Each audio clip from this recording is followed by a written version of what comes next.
na vidéo ya ndeko na biso Lifoko Branham. Ngana zo benga sur Lifoko du ciel te. Et pourquoi? Na komi ko benga e Lifoko Branham. Ah. Il faut que vous voyez, on peut dire tout de moi. Mais quant à l'amour de Branham, ça vous n'allez pas diminuer ça. Oui frère, je vais choper même quelqu'un. J'aime Branham plus que Jésus. Je vais choquer quelqu'un, j'aime Branham plus que Jésus. Papa, on n'a pas comparé la créature au créateur. Non. Jésus est assis à la droite de Dieu le Père, le nom par excellence. Lifoko Branham, comment Lifoko? Et pourquoi vous l'appelez Lifoko Branham? Non, Aïko Kita trop baboy. Comment il peut nous amener un autre évangile? L'évangile de la perdition. Il faut que vous voyez, on peut dire tout de moi. Mais quant à l'amour de Branham, ça vous n'allez pas diminuer ça. Oui frère, je vais choper même quelqu'un. J'aime Branham plus que Jésus. Acte 4:12. Il n'y a de salut en aucun autre nom. Il n'y a de salut en aucun autre nom. Le salut, nous l'avons par Jésus-Christ. Et ce qui tient à Philippiens 2:8. C'est pourquoi aussi Dieu l'a souverainement élevé et lui a donné le nom qui est au-dessus de tout nom. Donc le nom de Jésus est au-dessus de tout nom, y compris le nom de Branham. Il faut que vous voyez, on peut dire tout de moi. Mais quant à l'amour de Branham, ça vous n'allez pas diminuer ça.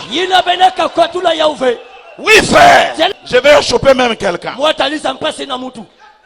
J'aime Branham plus que Jésus. Un serviteur de Dieu se permet de dire j'aime Branham plus que Jésus. Ça c'est une aberration.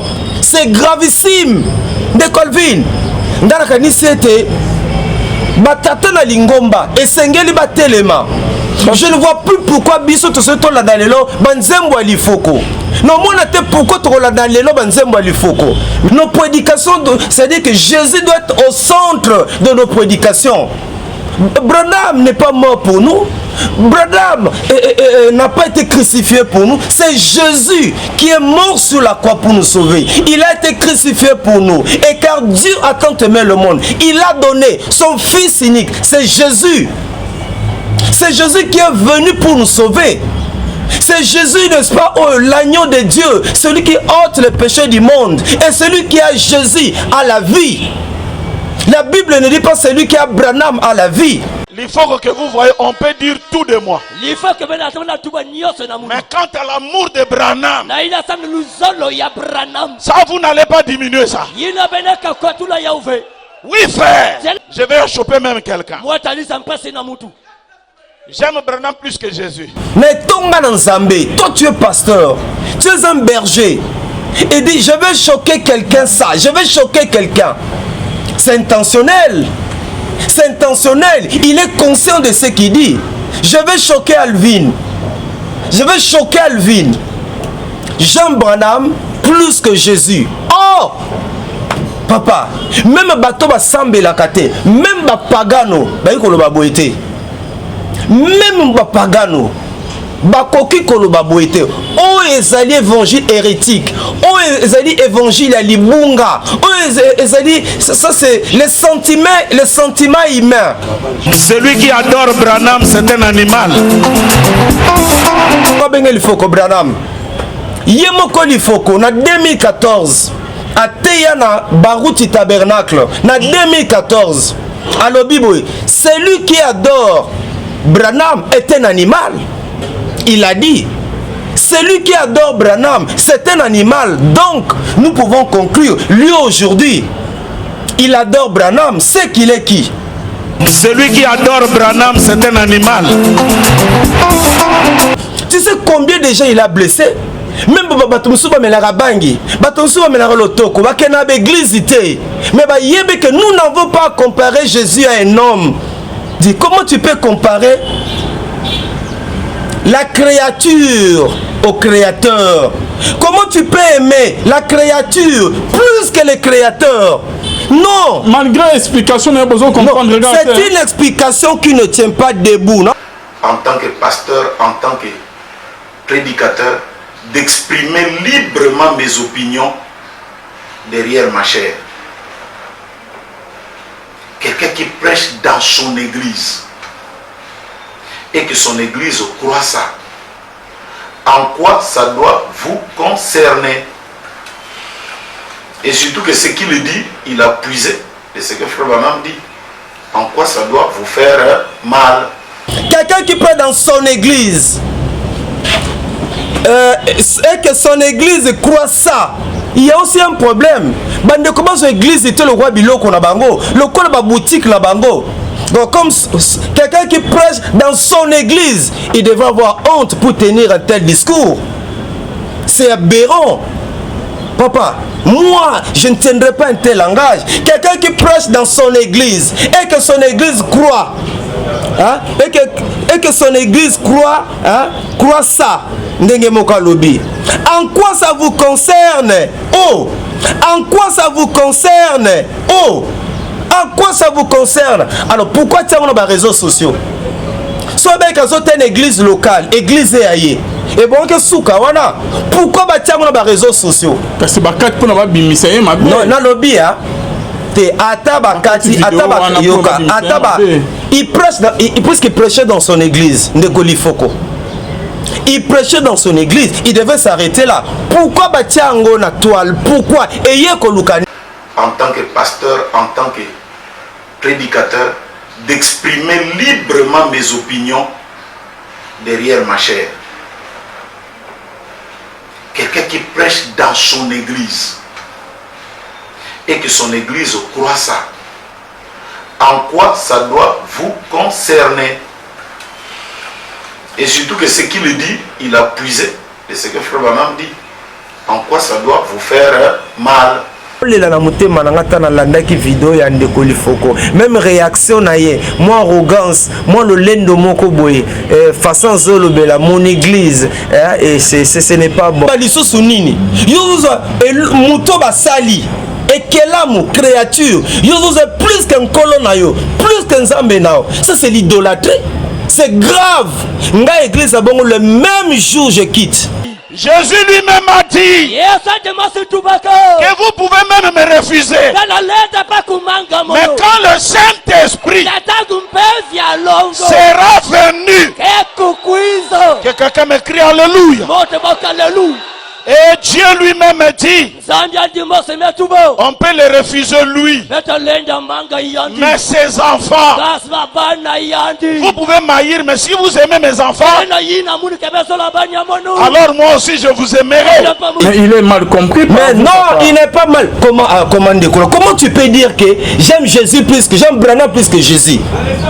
Mais ils ont foncé élémentaire, c'est simple, mais ça c'est grave. C'est même cette explication-là dans le bien de Calvin, ça ne tient pas debout. Il y a même la réponse de Awazoba. Quelqu'un qui prêche dans son église, message. Pourquoi cela vous dérange? Ça nous dérange? Yende ko lifoko akufela ki bangote. Branham pas akufela bandimi wana te. Eza manque ya royaume. Un pacte pour le royaume. Makamba lobi na pacte munene pour le royaume. Est-ce que c'est une procédure mususu a rolamete faut publier na télévision? Ah, c'est OK ne voilà. Ba bazo sa ba makambo e. Nga mono ndike bato ebele bakoti koti ha. Siko comment pesa bango banini? Bakoti. Bakoti bikota kota bisimba simba. Siko comment pesa bango ba exigence. Loba boy, teya boy. Ngane na zomona.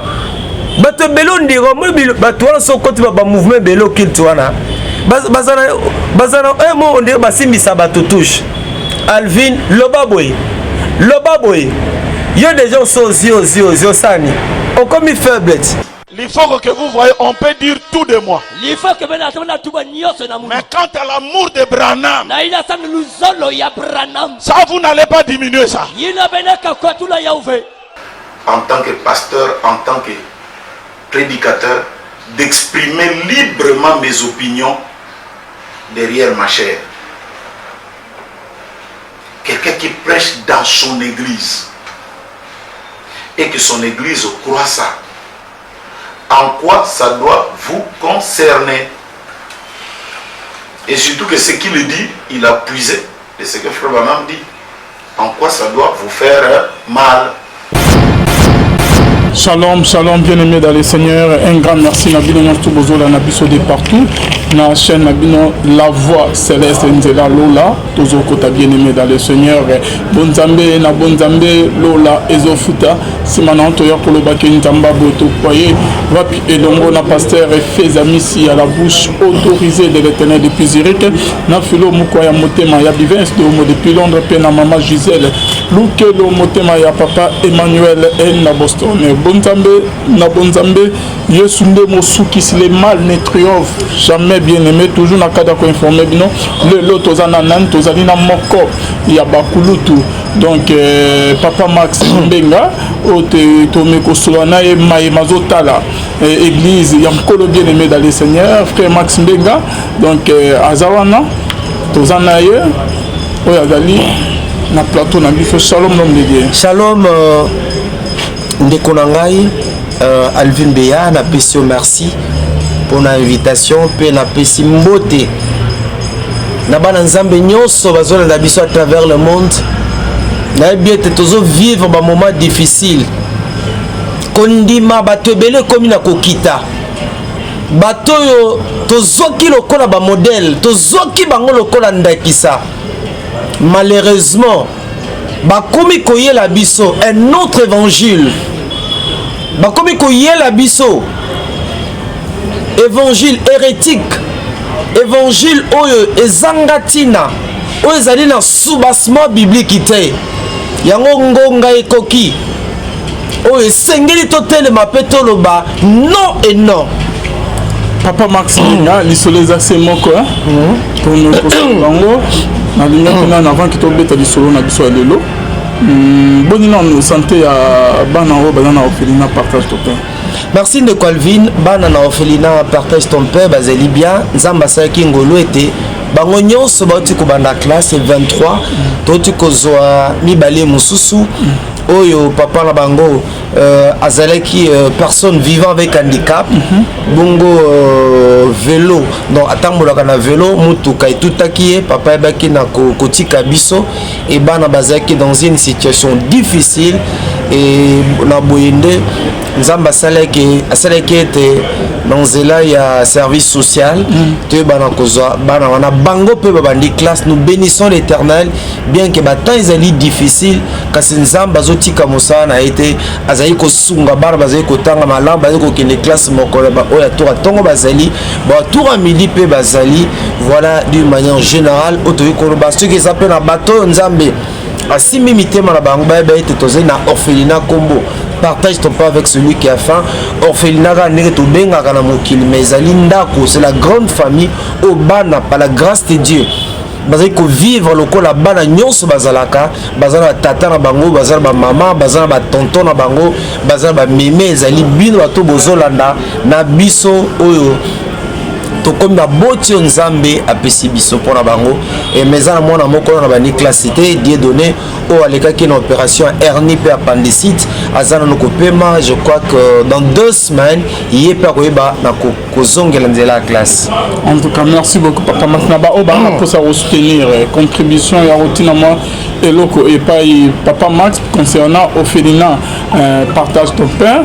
Contact ya papa Max ya wana nzamba lola akobosa na bino te bien aimé ba difficulté eza moi mingi na orphelinat oyo ke boyebi très bien oyo eza na monga fula partage ton pain. Papa Max to retourna biso na biso. Papa Max est venu mes amoko vidéo mo etamboli ya pasteur du Fogo du Ciel.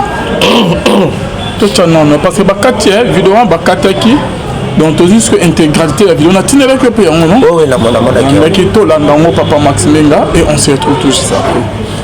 Il faut que vous voyez, on peut dire tout de moi. Mais quant à l'amour de Branham, ça vous n'allez pas diminuer ça. Oui frère, je vais choper même quelqu'un. J'aime Branham plus que Jésus. Il y a quelqu'un Ça c'est quoi ça?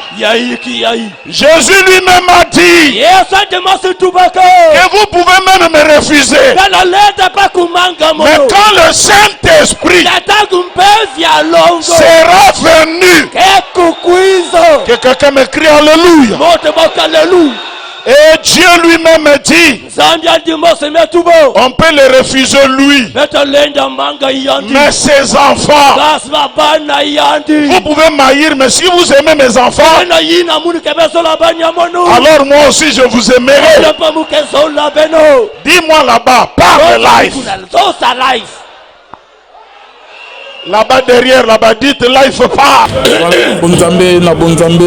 Lola ezofuta simana to ya kolobaki nzamba boto kwa yewapi avant que na banano et monsieur papa Max benga kinga to sola kipe anyana tcholo vidéo intégralité ndengeke pasteur il faut codicier il a fait cet exemple ta aligné Jésus koleka Branham a fait ce exemple à continuer moko à expliquer comment vous avez trouvé ça papa.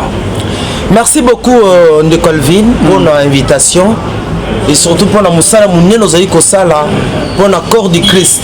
Nous allons jouer rôle la sentinelle. Ndeto baka tango nyonso l'émission était tango sentinelle to sinzili azali comme on a danger zali koya. Le to baka église na biso il y a un danger pambate maté à lokuta ekoti. Maté à lokuta et bani kozwa et sika na tonga na Nzambe. Et il est temps que la sentinelle se lève à belela. A sonné trompette pendant que yebisa na bana Nzambe ete ngonga ekomi mabe. Ndeko Alvin yambona na motuna na yo na vidéo ya ndeko na biso Lifoko Branham ngana zo benga sur Lifoko du ciel te. Et pourquoi na komi ko benga e Lifoko Branham na ko expliquer yango Jean pardon papa Max pourquoi benga Lifoko Branham. Parce que yo peux coopérer très bien avec Branham, ça papa. Nana respect. Écoute comment la vidéo mon gars. Nana respect. Comment qui est proche il y a comment il s'appelle Carlos moi na ba. Nazo kende. Nazo kende. Na respecta mingi bande kona biso wana. Ndeto benga ba Branhamiste. Na respecta bango mingi. Naza baninge belé baza kuna. Na sola ka pe na bato belé dernièrement na une émission na pasteur Carlos Barouti kuna na nini na Barouti tabernacle pe kaka na sanza oyo na salike mission munene na papa na biso bokulaka pasteur Barouti. C'est que bangonde bon vas-y oui nabi na c'est que bangonde bazo tino ou comment nazoke nabi na kana respect na bandeko wana nyoso tupo nazala baninga nazala bandeko ba membre de famille o bazakuna soki pe que bazana activité babenga ngana nazali journaliste en sala évangélisation par les médias soki ndeko azana activité bengi ngai que naza convaincu na kokende. Alors je disais que ndeko Lifoko aza artiste oyo apamboli biso na banzembo banzembo na yeso ko zoyemba non azali exceptionnel azali na grâce moko extraordinaire. C'est un artiste, il n'y a pas que moi bandeko belé basepelaka na apamboli biso na banzembo et azana style ya yemoko et puis style wana a bendi pe bandeko belé na style wana lelo soko no tobenga bango bandeko ya Branhamiste ndenge tobenga bango wana omona ke na lo yembo azali leader azali meneur yena azali lokola vraiment c'est lui le leader moto ala kisi nzela na lo yembo mais na oki passe na motema na oki passe na motema na leli na bi mais non comment ndeko Lifoko Thomas Lifoko du ciel Lifoko Branham comment ndeko Lifoko et pourquoi vous l'appelez Lifoko Branham non kende aiko kita trop baboye comment il peut nous amener un autre évangile l'évangile de la perdition papa soko tangi na acte 4:12 il n'y a de salut en aucun autre nom. Il n'y a de salut en aucun autre nom. Le salut, nous l'avons par Jésus-Christ.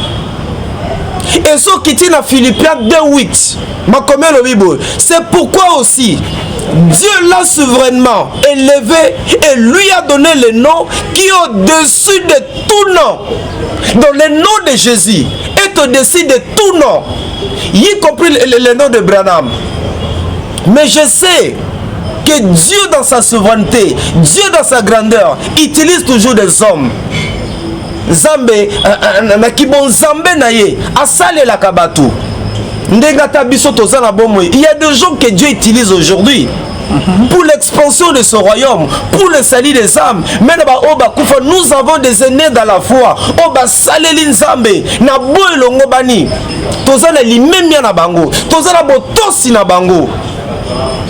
Mais quand un homme de Dieu, quand un serviteur de Dieu se permet de dire j'aime Branham plus que Jésus, ça c'est une aberration, c'est gravissime. De Colvin dans la canicité batata na lingomba et sengeli batelema. Je ne vois plus pourquoi biso to se tola dans lelo banzembo alifoko. Non mona te pourquoi to la dans lelo banzembo alifoko. Mais na ngina zonga na malobo yemo kwa lobi. Po biso to za ba bereya. Alobi boye. L'ifoko que vous voyez, on peut tout dire de moi. Mais quant à l'amour de Branham, ça, vous n'allez pas me diminuer ça. Oui, frère, je vais choquer même quelqu'un. Attends qui moi pose. Je vais choquer même quelqu'un. J'aime Branham plus que Jésus. Il y a quelqu'un, ça, c'est quoi ça? Jésus lui-même a dit que vous pouvez même me refuser. Mais quand le Saint-Esprit sera venu, que quelqu'un m'écrit Alléluia. Et Dieu, oh Dieu lui-même, et Dieu lui-même dit, on peut lui refuser lui, mais ses enfants, vous pouvez me haïr. Bon, quelque chose comme ça. Mais le message important ici, c'est quoi? Lorsqu'il dit à l'église, toi tu es pasteur, tu es un berger, et dit je vais choquer quelqu'un, ça, je vais choquer quelqu'un. C'est intentionnel. C'est intentionnel. Il est conscient de ce qu'il dit. Je vais choquer Alvin. Je vais choquer Alvin. Jean Branham plus que Jésus. Oh! Papa, même bateau va sambe la kate, même ba pagano, ba yikolo ba boete. Même ba pagano, ba koki kolo ba boete. Oh ezali évangile hérétique. Oh ezali évangile à libunga. Oh ezali ça c'est les sentiments humains. Papa, j'aime la Bible. 1 Corinthiens 10, 31. Yoka Bible bini. Quoi que vous buvez, quoi que vous mangez, quoi que vous fassiez quelque chose, faites tout pour la gloire de Dieu. Nos prédications, c'est-à-dire que Jésus doit être au centre de nos prédications. Branham n'est pas mort pour nous. Branham n'a pas été crucifié pour nous. C'est Jésus qui est mort sur la croix pour nous sauver. Il a été crucifié pour nous. Et car Dieu a tant aimé le monde, il a donné son Fils unique. C'est Jésus. C'est Jésus qui est venu pour nous sauver. C'est Jésus, n'est-ce pas, oh, l'agneau de Dieu, celui qui ôte le péché du monde. Et celui qui a Jésus à la vie. La Bible ne dit pas celui qui a Branham à la vie. Je ne dis pas que tous à la contre nos aînés dans la foi, les gens que Dieu a servi, les gens que Dieu a utilisés. Nous reconnaissons que nous avons des gens que Dieu a utilisés. Bato ba memeli biso évangile, bato ba bundi pour l'évangile. C'est ce que tous alana respect na bango, na botusi na bango, na limemia na bango. Mais quand tu dis que Jean Branham plus que Jésus, et yemoko lifoko nani? Lifoko benga lifoko Branham.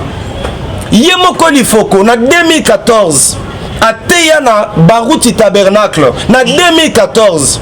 Alors Bible, celui qui adore Branham est un animal.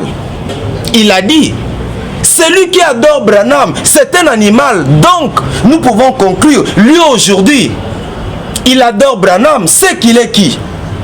C'est qu'il est qui? Puisqu'il a dit, ma vidéo Zali, celui qui adore Branham est un animal. Mais aujourd'hui, notre bien-aimé est en train d'adorer Branham, il est en train de l'exalter. Ce qui devient aussi animal, c'est pas moi qui l'ai dit, c'est lui-même. Mais lui, il n'a pas adoré Branham, papa. Mais papa n'a pas. Après, cet exemple, quand il a dit que j'aime Branham plus que Jésus, après cet exemple que Yesu est mort, écoute, vidéo, il a pas de biso. Asenga ki na biso, neni yo. Tozana moki ozo linga muninga na proche na o que ozo mona physiquement boye ozo linga était mais ozo linga Jésus nzambo tikala ko mona. Écoute mon frère, c'est vrai, nous avons été créés à l'image de Dieu. Nous avons été créés à la ressemblance de Dieu. Tomo na nzambe boyete mais yo bébé linga moninga na yo lokolo milinga kayo moko. Ça c'est vrai. Tomi linga na linga yo ndenge nazo ko linga ngai moko. Mais cela ne peut pas nous pousser à dire que Naolinga Alvin Koleka Yesu Alvin a sa mutu. Alvin a ses faiblesses. Même le frère Branham, il avait ses faiblesses. Le frère Branham, il avait ses manquements. Le frère Branham, il avait ses insuffisances comme homme. Avec la main makila. Un jour, Zana Batuna frère Branham. Pour moi, il ça qui va recherche. Il ça qui quelques recherches. Pour moi, il y a évangélisation par les médias. Et ça a là mon père a la recherche. Net me commence à faire recherche pour la bataille apostolique. Pour qu'on appelle et bazana moi problème. De comment Katouni de Branham. Frère Branham. Une sœur a fait environ 1300 Kingandi. Bolimbisa, tia lumière biso bato misu oza lunette lecture te. Il y a frère Branham, une sœur a fait environ 1300 km pour venir au tabernacle. Elle a dit qu'elle croyait que vous êtes Jésus-Christ incarné. Vous comprenez? Elle croyait que vous êtes Jésus-Christ incarné. Écoutez maintenant la réponse du frère Branham. Maintenant, bien entendu, la sœur, maintenant bien entendu, la sœur était dans l'erreur. Je ne suis pas Jésus-Christ, je suis son serviteur. Oh Namikanda Nabango. Là c'est le frère Branham qui répond. Je ne suis pas Jésus-Christ, je suis son serviteur. I'm not Jesus Christ, I'm his servant. Ok Branham denga, frère Branham denga lobby. Nazali Yesu te. Moi je suis son serviteur. Et puis ce qui m'a encore choqué, maintenant Aeko répond, on a une réaction à Batou. Maintenant Ndeko, il faut quoi y Aeko répondre. Yoka réponse taïe. La première partie. La première partie Bandeko, Balanda soit comprendre était Ndeko il faut qu'on dise la bunginzela.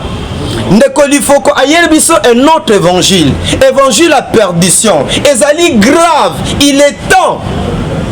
Était batata na milimo, batelema pe ba condamner mate ya lolenge wana. Et ko vous allez sika le tonga na nzambe te, et ko vous allez sika dans la maison de Dieu te. Ezali mate ya kufa. Moto okoyi kolinga nzambe te. J'aime Jésus-Christ plus que Branham. Oezali Matéa Soni, Oezali Matéa Kobunga, Oezali Bisala Sala, Katine Tonga Nzambe. Yemoko fa Branham Alobaki. Abinazali Yesu Christ te. Nazali Mosali Naye. Je suis son serviteur. Il répondait à la question dit dame Oya Tuna ke Motuna. Nazali Yesu Nazali Mosali Naye. De Branham Asalela Kinzambe. Azalaki pe na ba faiblesse na ye, azalaki na ba erreur na ye lokola moto. Atako bongo, atako salaki nzambe.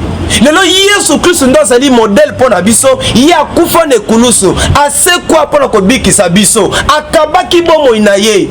Ye ndo azali oyo nkolo atindelaki biso, pona ko bikisa biso, pona ko sikola biso. Alors, ndeko ko répondre biso. Yoka réponse na ye oyo et ça li peut bandeko belé passe à lobi boy. RDC, là où je suis né, m'autorise. Le message aussi de William Branham m'autorise en tant que pasteur en tant que prédicateur, d'exprimer librement mes opinions. Et d'exprimer librement mes opinions derrière ma chair. Ça, c'est aussi une erreur. Il y a un bakayete basel na nzambe et sengi bazara ba conseiller à communication balika na média changa te. Ce n'est pas parce que toi tu es prédicateur de la bonne nouvelle que tu peux te permettre qu'on est canacheur de dire n'importe quoi. Et ça pour me payer son cher. Agafé, c'est une erreur. Yokanenga lobby. RDC, RDC, là où je suis né, m'autorise. Les messages aussi de William Branham m'autorisent en tant que pasteur, en tant que prédicateur, d'exprimer librement mes opinions derrière la chair. Écoute, c'est une erreur. Une erreur, comment papa? Oh, ce n'est pas parce qu'aux alliés pasteurs, aux alliés prédicateurs étaient. Nyon se sengeli oloba au nom de la liberté d'expression, nous allons obliger à koloba nyon sauter quand on est un homme de Dieu, quand on est serviteur de Dieu. Oh nyon songa la kobimisa et sengeza la engebene. Cela doit être conforme à la parole de Dieu. C'est ça le problème. Ce qu'il a dit là, lorsqu'il dit que j'aime Branham plus que Jésus, mais ça ne tient pas debout. Mais papa, il y a cet exemple. Non. Alors, il y a net que message n'est pas zoloba. Ozolinga muninga nayo o ikaza na se ya mokila ndeko ozomona makila na ozolinga ete ndeni okolinga nzambo omona kate alobi mieux vaut que bolinga boyinanga mais bolinga ba poche na bino certains exemples ne tiennent pas debout. Il faut comprendre cela. Cet exemple-là ne tient pas. Alvin, tu es un serviteur de Dieu. Même si tu me poses des questions, beaucoup de gens te suivent. Oui, je vais bien. Beaucoup de gens te suivent. Beaucoup de gens te font confiance, Alvin. Tu ne peux pas faire passer un tel message qui ne tient pas debout. Non, je ne dis pas passer du forodicien. Nous allons défendre cette vidéo à intégralité. Après avoir colobaqué j'aime Branham plus que Jésus, cet exemple, nous devons aimer Jésus plus que toute autre chose, plus que tout nom. Nous devons aimer Jésus plus que ta femme, ta famille, tes affaires. Jésus number one, the first, d'abord Jésus. D'abord Jésus. Mais tout le monde sur quelques passages. Il n'y a pas de salaire en aucun autre nom. C'est le nom. C'est pourquoi Dieu, Philippiens 2:8, c'est pourquoi aussi Dieu l'a souverainement élevé et lui a donné le nom au-dessus de tout autre nom. Au-dessus de tout autre nom. Afin qu'au nom de Jésus, tous genoux fléchissent dans les cieux, sur la terre et sous la terre. Et que toute langue confesse que Jésus-Christ est Seigneur à la gloire de Dieu le Père. Alvin, qu'est-ce que toi tu ne veux pas comprendre de Calvin? Et puis, il devait aussi se taire. On est que sous la chair, au lobby. En tant que pasteur, en tant que prédicateur, je dois exprimer librement mes opinions derrière ma chair. Ma chair. Non. De Colville, opinion la biso comme des enfants de Dieu. Opinion la biso comme serviteurs de Dieu. La Bible doit avoir un soubassement, doit avoir un fondement, doit avoir une base. Une base. C'est la Bible qui est le fondement de notre foi. Opinion n'angaï. Ce que comme il contraire la Bible, ça devient autre chose.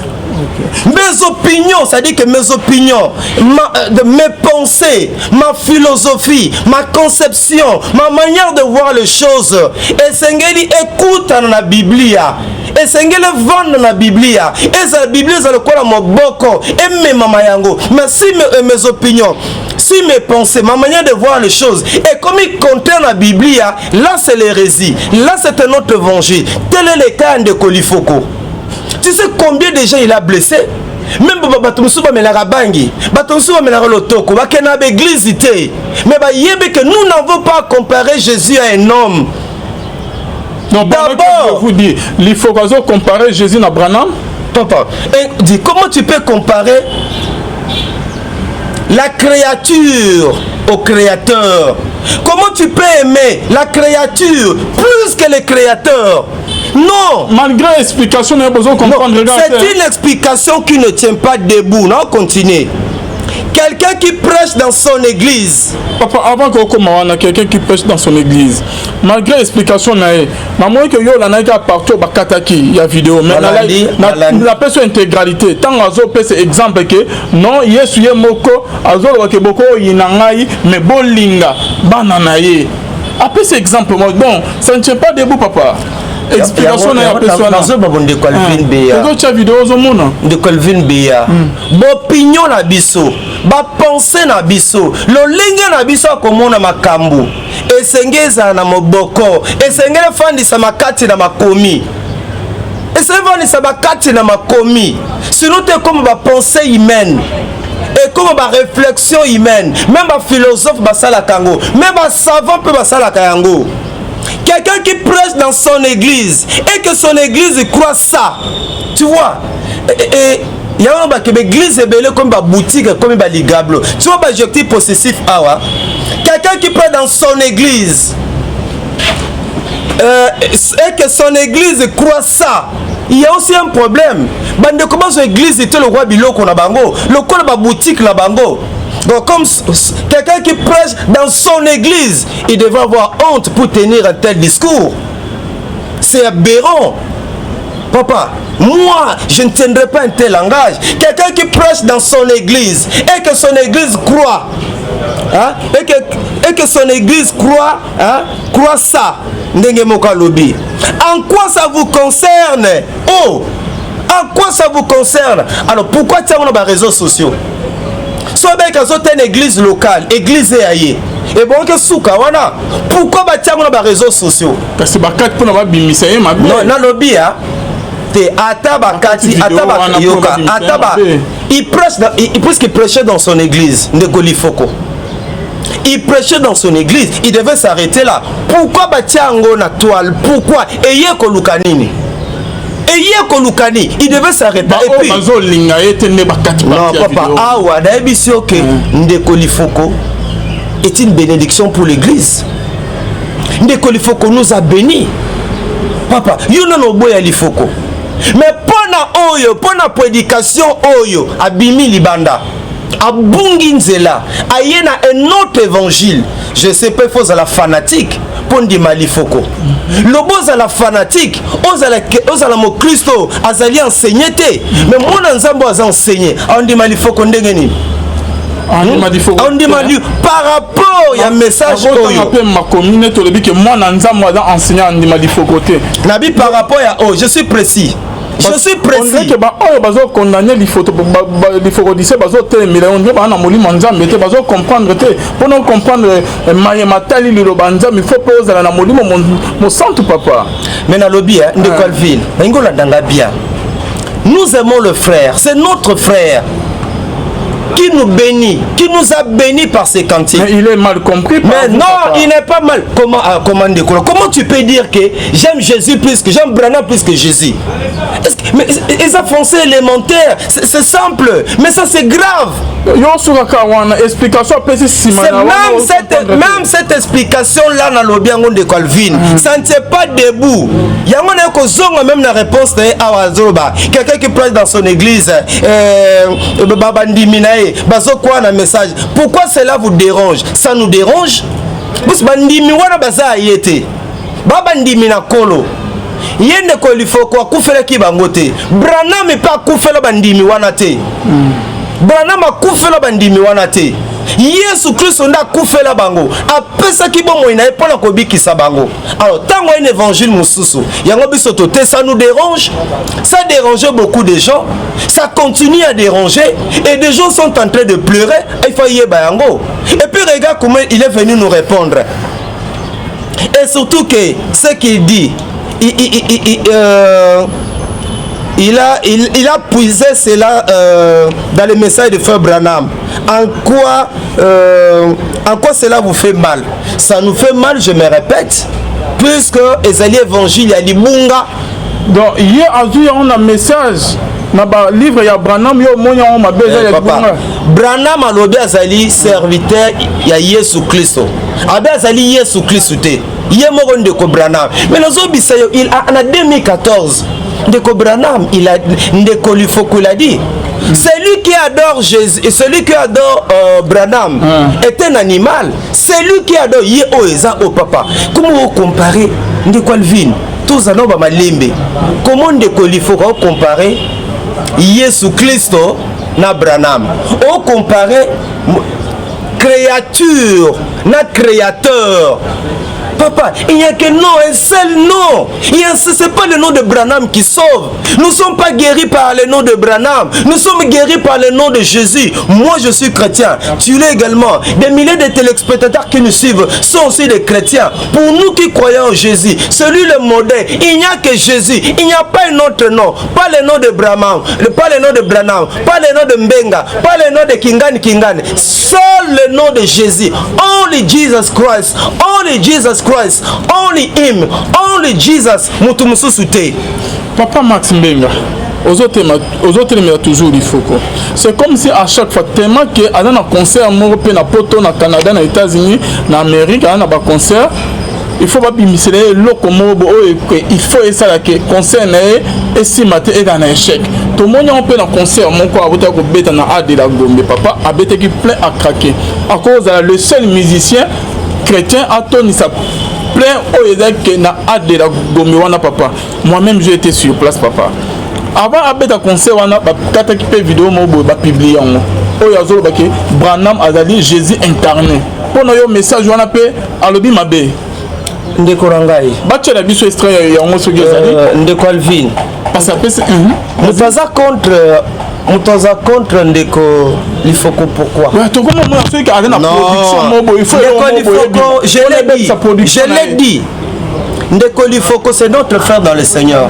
A Pambola Biso, moi qui vous parle, azali parmi les artistes yo na linga ba nzembo na ye. Mais pour le moment na yoka suba nzembo na été wana ngai. Ah bon? Na yoka suba nzembo na. Vous allez d'accord na pasteur yo Jean Bosco Kindo. Naza ko encourager. Naza pour Jean Bosco. Na pour Jean Bosco Kindomba. C'est la fin qui justifie le moyen. Pour Jean Bosco Kindomba, je l'encourage et je voudrais même que Batata et Belé Batelema. Batata et Belé Batelema pour que l'évangile. Nous impressionné dans la plainte. Dieu n'est pas impressionné dans la plainte au Salaka. Oh, j'ai une église de 100 000 membres. J'ai une église de Kingandi. J'ai une Salaka 4 qui. Dieu n'est pas impressionné par cela. Dieu est impressionné par la qualité de vie que nous menons. C'est ce qui l'intéresse. Tous en contre, pourquoi?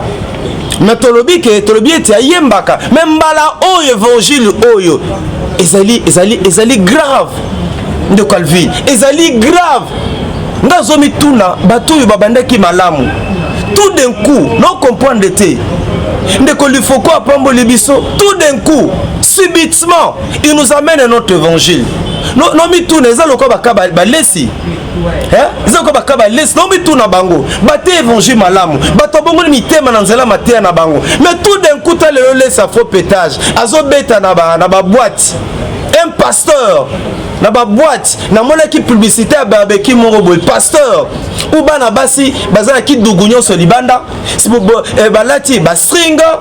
Oh mon Dieu, qu'est-ce qui ne va pas? Bateau babatei biso malamu, bateau bapamboli biso, bateau basungi biso to kangama lisusu na Nzambe. Mais ezanino juste vers la fin to Nzambe oyela biso notre évangile. Il est taba na Nzambe. Boza bandimi na bango te. Boba ndimi na Yesu. Yesu nda kufela kibino. Boza na habitude ya ko vérifier makomi. Boza na habitude ya ko manyola yango. C'est très important. Bondi maka amen pamba pamba te. Comme un pasteur vous dit, il est un Branham plus que Jésus. Bino pe boso betaba. Et nous on comme ba foule, nous comme dans l'église la biso. Et les gens acclament, ils applaudissent. Boza ko applaudir nini? Bon beta maboko pona nini? C'est comme ça que va passer avant la biso ko ba ndimila ba ko ba jouer na bango. Po to beta maboko bibeta beta to ni makabindi mandima tous ces alini bato bazali enseigner te. Bato baza enseigner te. Bato bazola kisabat ko yekola liloba te. Bandimi bango moko batanga ka Bible te. Batanga ka Bible te. Bible dimanche l'église. Mais pendant la semaine, ils n'ont pas le temps de méditer la parole de Dieu. Ils n'ont pas le temps de lire, de sonder les Écritures. Voilà pourquoi ils acceptent Nyonsoyo bazana koye la bango. Pour nous, exemple, on appelle ça qui peut y a Jésus à s'incarner na Branham et ça y a Nanzela pété. Nyonso tuana eza azana libunga. Azana libunga papa nanga. Ezana subasuma biblique. Il est temps que notre bien-aimé, il a encore temps pour l'andeko lifoko. Il a encore temps qu'il se ressaisisse. Sinon on a sa ministère naïe. Au moins le ministère est bandé. Aux allons à 10 000 membres. 5 balongwe lelo. Yo mona les appels. Il y a des églises là à Kinshasa. Attends passer à cette publicité ndenge. Ba toi aller sous-souter. Et pourtant jadis ba neko sala ba plein. Mais lela ta sali ndenge nini. Église etika la vide. Et c'est belé na Kinshasa. Donc on a kanisi ndeko lifoko, hein, c'est ça son nom. Ndeko lifoko. Biso to lingé mingi. Peut-être en quoi que frère Max Alingi était à sa contre. Biso to ye. Mso bati mutatindinga zate. Carlos nga tindi yote. Mutatindinga zate. Ah bon? Mutatindinga zate. Mais nazali moi toi tu sais que plus de 25 ans nous sommes dans l'évangélisation par les médias. Naza chroniqueur politique était. Naza chroniqueur économique était. Na chroniqueur sportif était. Nazali musala nanga musala na yo plus de 25 ans. Baba yebi biso, nous sommes restés constants. Nous n'avons pas un autre travail. Biso musala biso yango, église na biso nde yango. Baluka biso église na biso yango. Biso ton attend au sabe église ité. L'église na biso yango micro oyo yango nde église na biso yango. Soki tozoki mokano, mutapesi un autre évangile. Tozonga apona recadrer. On a recadré de Marcelo. J'espère que ayoki biso. On a recadré Joël Francis. Na mankiona on nani Afro pétage. Tozo continuer koloba. Denis laisse nakata ba boîte. Nakata ba boîte. Tozo continuer koloba. Onani Monsieur Baraka Mugisha yepe omena telemelaki awa o azala kisi mwana mwasi moko alobi ayaki na sima te abifa ya mwana mwasi azwi sima koza na sima est-ce que lipamboli bana basi nyonso senge baza na sima vimba. Ça c'est notre évangile. On est à théâtre de chez nous. On est au sakana na nzambe mais to yé bazé belé batoto bundi to bundi bitumbo e peut to continuer ko bundana yango. No maintenant et comme tout ya lifoko to lingé mingi a frère na biso to lingé mingi tolinga ki banzembo na mingi mais ayeba été a choqué ba chrétien comme lui-même il a dit a choqué ba chrétien ayeri biso un autre évangile ya lokuta évangile oyo ezana sikate mais ba brami seigneur soto mais bango mo ba branamiste bazondi maeta te bana diviser ba diviser ya ka ya ensemble soki ya rigini o baza contre les forodiciennes ya na lobby soki bato ya rigini baza contre les forodiciennes ya baza comprendre message na soki bato ya rigini baza contre ils ont raison. Ah bon? Soki bato ya rigini za bato pasteur baruti soki bato pasteur baruti baza contre message naï je leur donne raison. Ils ont raison. Nous devons aimer Jésus plus que toute autre chose. Koleka ba kombo nyonso. Neso que en 2014 ateya na baruti tabernacle. Yemoko na cher aloba que adorer Branham. Celui qui adore Branham est un animal. Mais yemoko lelo. Ozo sala c'est aussi l'idolâtrie. C'est l'idolâtrie. Quoi adorer mutu. Comment nekelamu plus qu'un colonayo.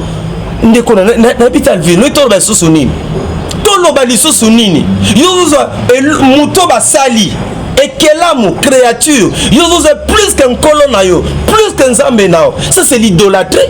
C'est grave. Nga église à Bongo le même jour je quitte. Église à Bongo le même jour je quitte. J'aime le frère Lifoko mais il nous a déçus. Mais to ka mo pété Bible yango moko to ko yeba bango na misala na bango. Yeba bango na misala yango komi ko ganga. C'est le temps de la fin. Nzamba komi ko bimisa moko na moko ba bomba naki nzamba komi ko bimisa bango. Même lelo azuti même obi que même ministère na ko yemba ateng même en cause. Comment ça? Oh papa mais ce que banzembo nyoso ya yemba kiwara to ndi bango sekonde nini banzembo yembi ministère wana aïe côté ministère naïe en doute, en cause. Lorsque lui il aime Branham plus que Jésus, c'est-à-dire que pour naïe, surtout analyser, Branham a zali kolo à Yesu. Donc Branham c'est le nom par excellence. C'est ça non? Quand j'aime plus que, il y a une comparaison. C'est une comparaison. J'aime Branham plus que. Là il y a une comparaison. Il est en train de mener une comparaison entre Jésus et Branham. Oh, nous ne pouvons pas comparer Branham à Jésus. Mais les autres disent que c'est comme si que papa du Forodicien est mal compris. Soit autant la Bible quelque part, ils sont du monde, c'est pourquoi ils parlent d'après le monde. Donc vous parlez d'après le monde. Et le monde les écoute. Nous sommes des dieux. Celui qui connaît Dieu nous écoute. Et celui qui n'est pas de Dieu ne nous écoute pas. C'est comme si que vous êtes de ce monde. Message n'est pas mal compris. Comme tellement que y a Nzambe. Je ne sais pas pourquoi toi tu refuses de comprendre. Non, je ne sais pas pourquoi toi tu refuses de comprendre. Tu aimeras ton Dieu. Tu aimeras ton Dieu de tout ton cœur, de toute ton âme, de toute ta force. Papa, comment message auto c'est le débat lilo. Au biso toye lelo na plateau. Ba soda na Christ. Et ça pour comme c'est li bota ba na Nzambe ete. To lingi mingi et puis toi contre nani ndeko le faux côté. Mais toi contre message abimi, c'est notre frère. Toi contre nous les morts, mais nous sommes contre ce message. Aux ali poison, aux ali virus. Et pendant ko quitte ça qu'on dit à battre. Tu sais combien de bateaux bazolé là? Lui qui nous a bénis par ses cantiques. Lui qui nous considère comme étant un modèle. Sur l'andi banzembo il faut comme des chansons qui emballent, qui nous transportent dans la présence du Très-Haut. Mais regarde ce qu'il nous propose aujourd'hui. Je vais choquer quelqu'un. Je vais choquer quelqu'un. Jean Branham plus que Jésus. Papa, on n'a pas comparé la créature au Créateur. Non. Jésus est assis à la droite de Dieu le Père, le nom par excellence. Il n'y a pas un autre nom. Mais il y a plus quelques passages. Pour dire que les chrétiens, les bébés, les Hollandais, les Moussouns, les Kondimate. Ça sert à rien de repérer ce passage et belé, tu vas comprendre. Acte 4 12. N'a pas ce Philippiens 2, 8 à 9, au qui même na 10. C'est le nom de Jésus. C'est le nom de Jésus. Mais ton bien était Branham, c'est notre frère. Basalier belé des aînés dans la foi qui ont servi notre Dieu, que Dieu a utilisé. Que Dieu a utilisé.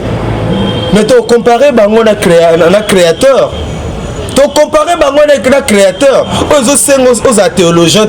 Moi je ne suis pas théologien, je ne suis pas pasteur, mais je suis un enfant de Dieu. Aux alliés enseignés. Voilà pourquoi je viens recader notre frère. Et puis, nous avons contre été. Azana concert naïe, mais mon trocolanga je peux pas partir. C'est fini. Non la Hollandais soutien. Et pourquoi vous l'appelez l'Ifoko Branham? Koutou, l'Ifoko Branham, Branham anga nukuta pe manaye. Ape manaye po Branham atindia le bakambote. Mais il y a peu cette explication non. Branham atindie à le bakambote. Nabeka ke Ye oroba l'ifoko du ciel. Ciel wana loba kete ye makambota. Ciel wana longola kombo. Muto aza l'ifoko du ciel. Ya lola even. L'ifoko even wana lola epese makambota. De ye a komi na l'ifoko Branham. Donc ye a créé Bible na ye. Ozali Branham. Branham est un homme. Il est un homme comme toi et moi. Mais il a reçu cette grâce-là. On s'amba salela qui. Masa Yesute. Aouza place à Yesute. Que dit la Bible Jean 3,16? Car Dieu a tant aimé le monde. Car Dieu a tant aimé le monde. Dieu ne nous a pas envoyé Branham pour nous sauver. Ce sont des versets élémentaires. Dieu ne nous a pas envoyé Branham pour nous sauver. Il a envoyé Jésus-Christ, son Fils unique, afin que quiconque croit à lui ne périsse point, mais qu'il ait la vie éternelle. Nous avons la vie éternelle en Jésus et non par un homme. Nous n'avons pas la vie éternelle à Branham. Je ne peux pas aimer Branham plus que Jésus. Mais papa Max Mbenga, on a posé une question. Quand on est que papa il faut Odyssée à l'objet que Branham a Jésus incarné dans un corps. Ma bébé est non? Ndeko nakanisi bandeko belé bazolanda. Émission na yo ezalaka très suivi. Le monde entier, n'est-ce pas? Balandaka biso. Ya on a lingaka na émission na yo. Na lo parfois lokola quinoa na ndenge ya bien pour que bato ba comprendre biso. Na nyonso ndeko na nyonso ndeko lifoko lobi. Ateyaka bien. Tolingaka ye. Mais vidéo na ye oya bimisi oyo eza bisote. Oh là là. Vidéo o matea oya bimisi oyo eza na soubassement biblique te. Eza matea ki bonzoto, ça c'est un autre évangile. Ça ce n'est pas notre évangile. Oh là là. Ça ce n'est pas notre évangile. Évangile oyo. On a posé que tout se comprendre dans le plateau. Dans un côté pasteur il faut côté. Dans un poser la question répondre. Lorsque l'homme de Dieu a dit que j'aime Jésus plus que Branham, avec cette explication, le réalisateur Tchela Bisson, Tomoni, Azope, ça peut explication très bien que Yemoko a signé que Tolinga bana ba fils ko le kaye mogata que tozo yinae mais to yina bana na yete. Il y a liboso à l'obara que c'est là qui peut polémique. Branham a dit Jésus incarné dans un corps. Après cette explication, dans le conseil j'ai été là. À l'obit que dans net que maï ezali, mais maï wane dans la posa que net que dans la posa que on met la maï. Ok ne maman mais la maï était maï que on se retrouver dans bouteille na verre au mélima mais maï wane de Jésus-Christ et Branham. Il y a un seul médiateur entre Dieu et nous, un seul médiateur, c'est Jésus-Christ homme. Un seul nom, un seul médiateur, un seul médiateur. C'est Jésus-Christ homme entre Dieu et nous, un seul médiateur. C'est celui notre médiateur. Et ça n'a comme mususute. Na habite que tolito inabaninga na biso. Ninga moninga na yo. Sur le lolo Congo ezo kufa. Po bato égoïsme, égocentrisme, batazo mona kaka bango, mais batazo mona pe baninga te. Nous devons aimer nos prochains. Nous devons aimer même nos ennemis. Ndenge Biblia ezali kotalisa biso. Mais yango lingi koloba te. Ke ngana linge kelamu koleka muto asala lisumu te. Tu comprends frère? Muto asala lisumu te à 100% Nzambe. Muto asala lisumu te ayebi lisumu te. Vous comprenez Alvin? Est-ce que les allez? Muto asala lisumu te Yesu asala lisumu te ayebi lisumu te. Mais Branham asala masumu. Car tous ont péché et sont privés de la gloire de Dieu. Branham a péché, Max a péché, Alvin a péché et nous avons été privés de la gloire de Dieu. Voilà pourquoi nous avons dit Yesu. Si Branham n'avait pas péché, si moi je n'avais pas péché, si Pasteur Kingani n'avait pas péché, Jésus-Christ ne serait pas venu. Donc on parle. Donc, tant que nous avons moutou, avec un lingi Branham plus que Yesu, papa, so otiango ta machine à molimo, obiza grave, et l'eau quoi saliwana. Et l'eau quoi saliwana grave. Il est tabatata na lingomba. À travers le monde, les mabars recadrés. Et là, on a ma belle église à Congo, même à travers le monde. Moutaïna est notre évangile. On n'a pas de commando du Seigneur. On a félicité pasteur Jean Bosco Kindomba. On a félicité. Il s'est levé. Même Batouya pasteur Barout. Bango pe ba telemi, na so mona ba vidéo bazotinga. Bango bazo linga shit ya liforodicien, no bazo style vraiment. Non papa, yé beta pe ba conseil zo beta ka ba plein. Yé moko alingi na misilisa. Yé moko alinga misilisa. Bino na bazo linga bosi. Na landi vidéo moko ya pasteur Barout. dans des vidéos mon quoi pasteur Barout Talobi, il aime Jésus plus que sa femme, il aime Jésus plus que ses affaires, il aime Jésus plus que il aime Jésus plus que tout autre nom. Voilà Barout. Voilà passer Barout. J'ai aimé ça. Abi il aime potolo banga na contre la polémique était la division ya ba comme la bango na kota te, mais je crois que ce pasteur là azali parmi ba pionniers. Ya ba neto benga na kinawa et ceux qui l'église ceux qui ya ba nini comment ya message du temps de la fin. Que les gens le veulent ou pas, mais na c'est que pasteur Barouti Kasongo azali pa ba pionnier ya mouvement wana. Ya bato azo croire na message ya kulutu na biso Branham. Il dit j'aime Jésus, ça c'est pasteur Barouti. J'aime Jésus plus que tout autre nom. Ça j'ai beaucoup aimé. Nga sa l'émission la pasteur Barouti, Mbalebele, même Carlos Barouti na tuna bango question. Oui, ça non biso hein. Place ni bo pesa kana Yesu, c'était ça ma question. Mais on est toujours suspecté que aux approches na bamba on est battu. Ah papa. Est-ce que na bandi ko sa intervention de quoi? Comment tu peux me dire ça? Là tu m'exposes. Est-ce que moi je peux dire ça? Non. Est-ce que moi je non. Toi tu me connais mon frère. Papa, nous non, on travaille pas pour les intérêts. Nous c'est les soucis de l'évangile. Tu sais que le lobe église est belle biso to kendali sous-souté. Bakbakane la kabiso à cause de la vérité. Nous défendons la saine doctrine. Même ceux qui passaient Barouti a un autre évangile. Nous sommes on a plateau. Ceux qui passaient Carlos a un autre évangile. Nous sommes on a plateau. Mais jusque là comme na yo quitté. Na sali na bango émission na tout na bango. Na tout passé Barouti. Yebisa biso. Papa Branham aza nani na tuna ba vidéo ezali na Branham na Yesu webisa biso. J'ai posé la question en décoranga pasteur Carlos, ils ont été clairs. Bandimelaka Yesu Christo babi comparaison ezate bo comparer Yesu na Branham te. Ça je bénis le Seigneur. Alors mais eloko pasteur il faut quoi il biso lelo soki azongite Ami Kitisa. Et puis après c'est une bonne explication. Malé ma ministère naï. Mais déjà na landi awa, moi tant que expliquer na moi qui moi orgueil moi ya muke. Moi orgueil. Papa na bi français makasité. Mais moi muke ka totangi na ba classe. Sous la landi réponse naï. RDC là où je suis né. Motorise les messages, motorise les messages aussi de William Branham, motorise en tant que pasteur, en tant que prédicateur, d'exprimer librement mes opinions derrière ma chair. Non, comme prédicateur, vous n'avez pas la liberté d'exprimer librement vos opinions. Non, vos opinions là doivent être conformes à la Bible, à la pensée de Dieu. Sinon, non, il y a un peu dans la Bible.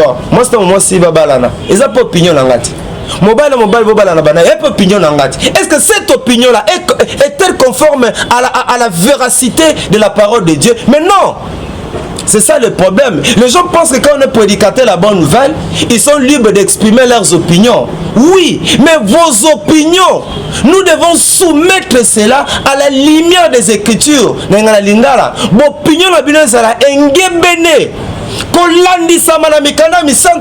ce qu'opinion na yo, ezali contraire la volonté ensemble. Biso totel et matoba non orge. Orge, net inde kolifoko. Orge. Celui là siffle nga beta. Lifoko orge. Orge touche. Lifoko dit c'est la orge. Orge zani. Ayen a un autre évangile. Ate virus. Virus ya ngole se monani. Virus ya évangile hérétique. Faux. Enseignement faux. Enseignement lukuta. Ngate eza na Biblia. Il est temps pour naïe ami Kitisa. Bébé que tout l'andara bango. Quelqu'un qui prêche dans son église et que son église croit ça. Quelqu'un qui prêche dans son adjectif possessif. On me montre Esaïo. C'est ma montre, ma montre yanga. Yanga, c'est ta cravate. Moi je n'ai pas de cravate. Ça c'est ta cravate. ma cravate, ta cravate, ma chemise, ma. Attention, bah, j'ai dit position appartenance. Donc, borne en aïe. En église, quelqu'un qui prêche dans son église, c'est une erreur. Quelqu'un qui prête dans son église et que son église, quelqu'un qui prête dans son église et que son église croit ça. En quoi ça doit vous concerner? Et n'habitez pas, pasteur, en quoi les alokola ozala mwana ozu mwana na par exemple elinga ozala mwana bali ko beta mwana na yo ou bien quelqu'un qui tape son fils, en quoi cela vous concerne-t-il? Oh, ozala mwana na yo Alvin, ça nous concerne. Aza mwana na yo, et ben ça mwana l'état. Bon mwana na le bossa la prison. Au moins l'exemple. Mwana na yo moko. Bandela Soussou, Bible dit dans Job 6:14, celui qui souffre a droit à la compassion de son ami, même quand il abandonnerait la crainte du Tout-Puissant. Papa Max, tout autant à verser na kaya du forolicienne. Ole ke bina nyong tubozo ma banga bo bambaye na babiloko bozoloba. Age na EPC pour ça c'est la crise avec Akufia Keita boy. Bible zoloba même. On comprend non? Oui, même celui qui a abandonné la crainte de l'Éternel. Mais avant a droit na compassion na. Oui, lenga to chité wana na est-ce que benga qui est bosolo na ngina chité wana. Il y a nga sali ba humanité littéraire. Proverbe moko yelinga. Massesia yelinga na la teba lobi. Kui bene amat bene castigat. Na reprendre nango. Kui bene amat bene castigat pour dire qui aime bien châtie bien. Papa, moi j'aime le frère, il faut. C'est Robi qui est en train makambo alvi la lela na benga yeto kende wapi. Ngana lela kata zomona ba héros bazo tomber. Ce n'est pas un sujet de joie ou bien de non. Papa na lela kapo papa. Il faut qu'on ait un style moyaï. Un style na ya musique. Et puis ban zambone za na profondeur. Oza manque ya royaume. Et pacte pour na royaume. Makamba lobi na pacte munene pour na royaume. Est-ce que c'est une procédure monsieur la mettre il faut publier en télévision? Ah, c'est OK voilà. Ce sont les païens et là les chrétiens. Parce que il faut que c'est le soi qui détermine si on est fils. On a un fils et un dame, la réaction que bande comme ça branami c'est bazo sale. Parce que c'est pas les païens qui ont fait cela qui ont publié cette vidéo. Ce sont les chrétiens. Vidéo on met le reçu comme la toile. Bazo s'attaquer na bana kinza ce que le comme la toile yo na bisayo atanga ni na zoba bona ibinyo sauter na pela ozape na kubunga ba to pepe ba benga bisa frère Max passage peut ça qui bien te au poto ibinyo sauter mais dans son yeux lo kono tiongo na toile oui combien de bat balane be mission tu sais combien de gens nous suivent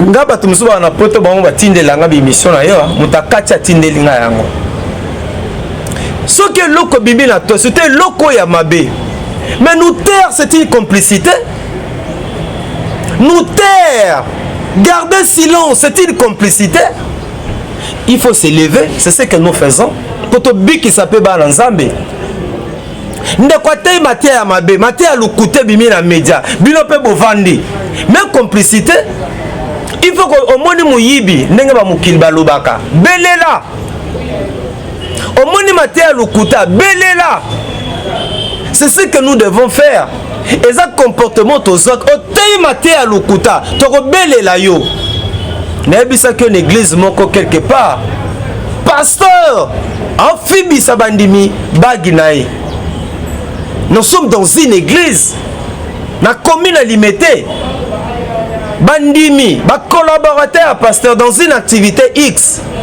ba eko fi banini bag ya pasteur est-ce que bag ebiki saka bag ezani de Calvin bag ezali nini matia le côté comme belé matia le côté comme belé pour notre bien-aimé Lifoko nous devons l'aimer comme bon de la ponaye molima perdition ezamosika naye asepela na biso ayina ngate ayina yote atape mutayini e osala nini mabende su nzamba yini ngai mais soki yo yini ngai oboyi ngai e osala nga nini Et c'est beaucoup de pasteurs, bah tolobi lobia, balinganga te ça et au salanganine.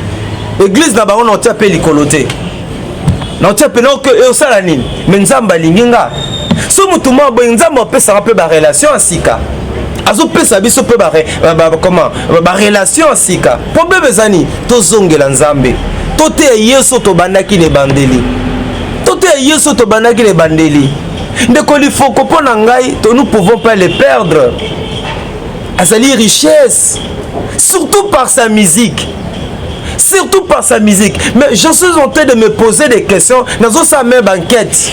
D'investigation à comprendre.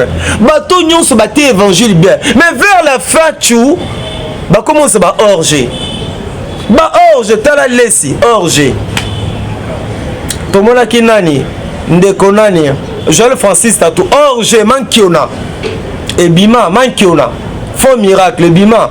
Pasteur Marcelo dernièrement, quelqu'un au moutoyo, ba jeune belé balingi.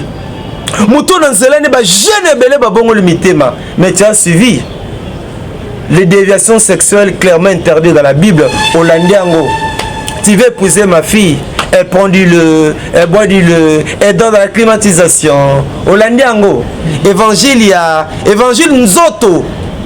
Évangile nzoto, évangile bébé, évangile à mokili. Yango ya un pasteur a finginga lobby Max Azoloba yazana nini.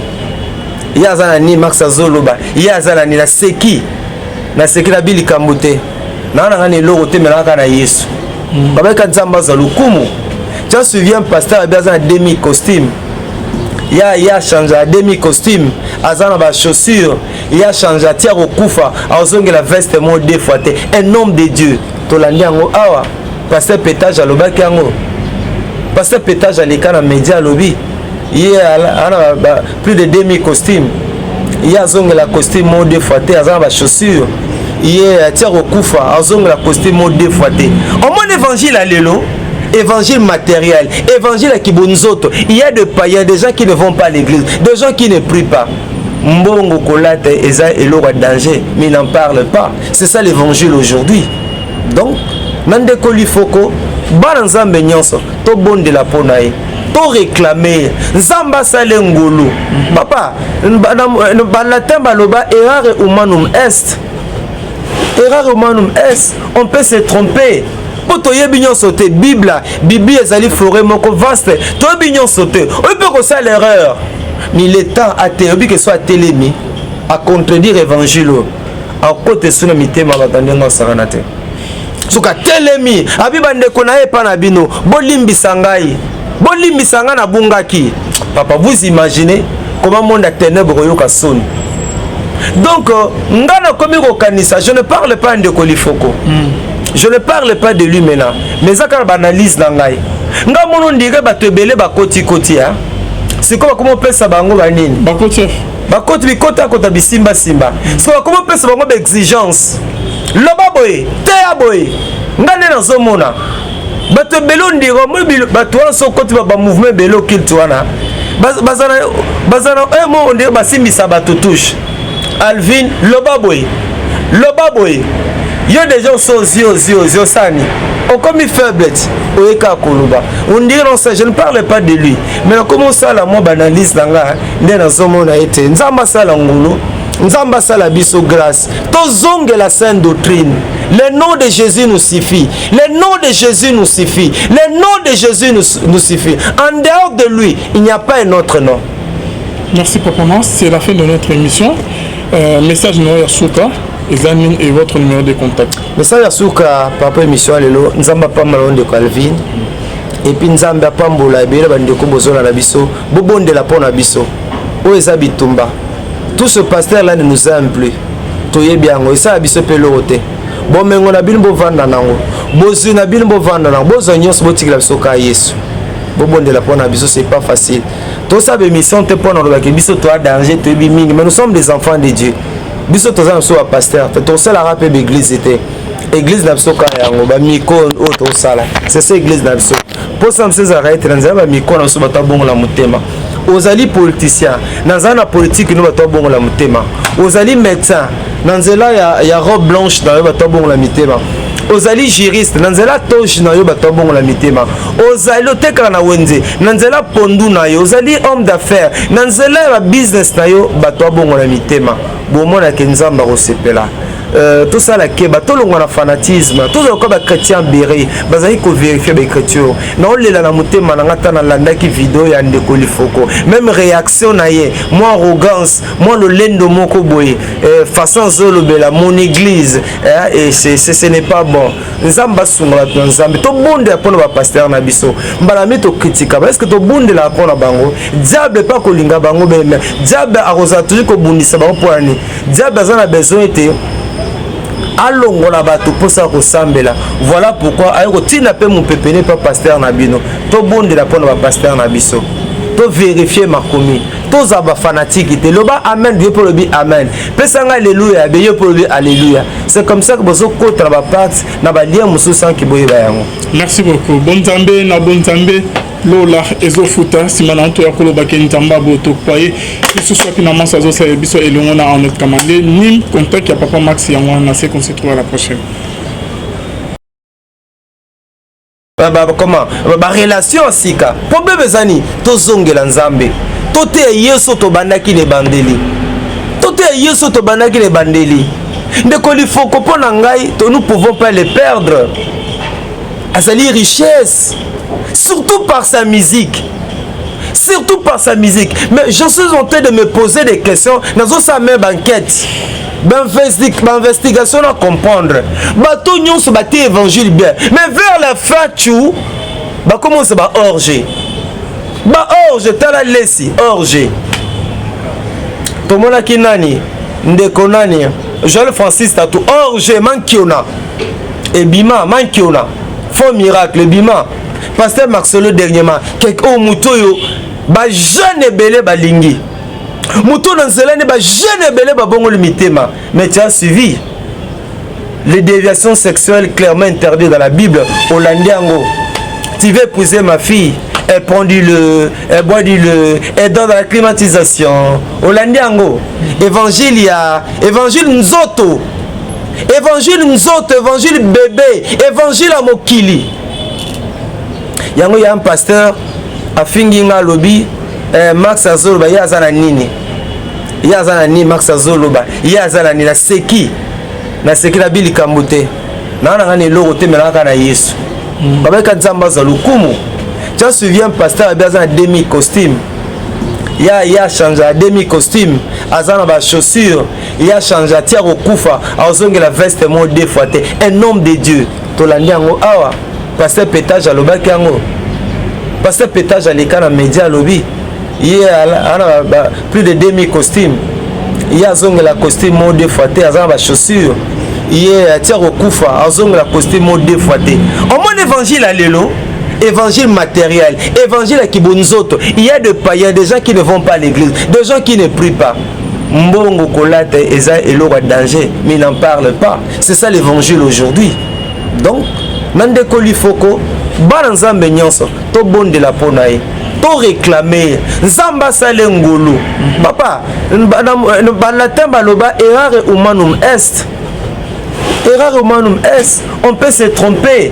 Pour toi, bignon sauté, Bible, Bible, ezali forêt moko vaste. Toi, bignon sauté. On peut que ça l'erreur.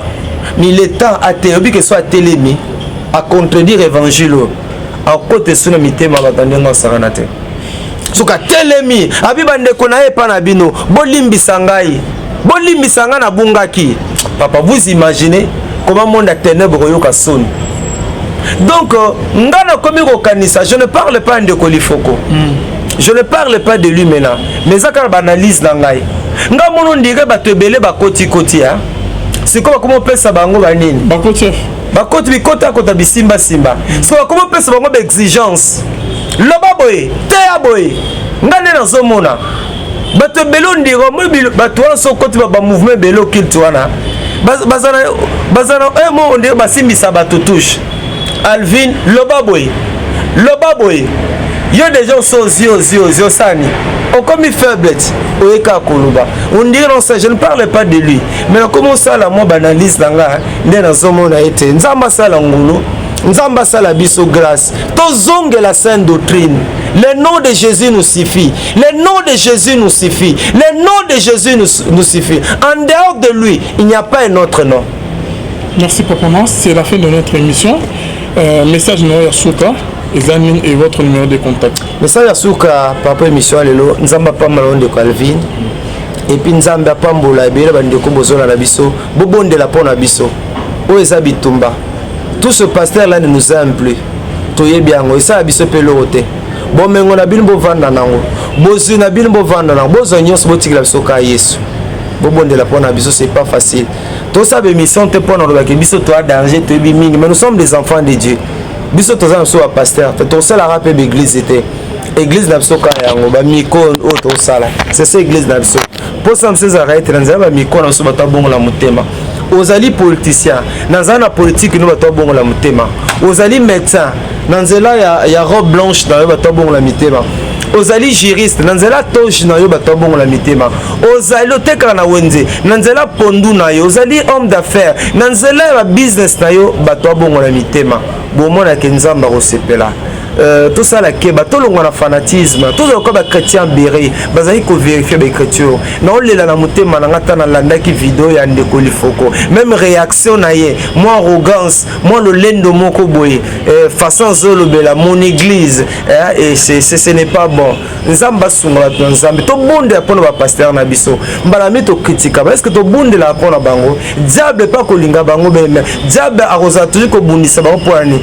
Diable azana besoin était alongola bato posa ko sambela. Voilà pourquoi ayoko tina pe mon pepene pas pasteur na bino to bonde la pona ba pasteur na biso to vérifier ma commis to zaba fanatique te loba amen Dieu pour le bi amen pesanga alléluia be Dieu pour le bi alléluia. C'est comme ça que bozo kotra ba part na ba lien musu sans ki boye ba yango. Merci beaucoup. Bon Nzambe na bon Nzambe lola ezofuta simananto ya koloba ke Nzamba boto kwaye ce soit finalement ça zo biso elongo na en notre commandé ni contact ya Papa Max yango na se qu'on se trouve à la prochaine.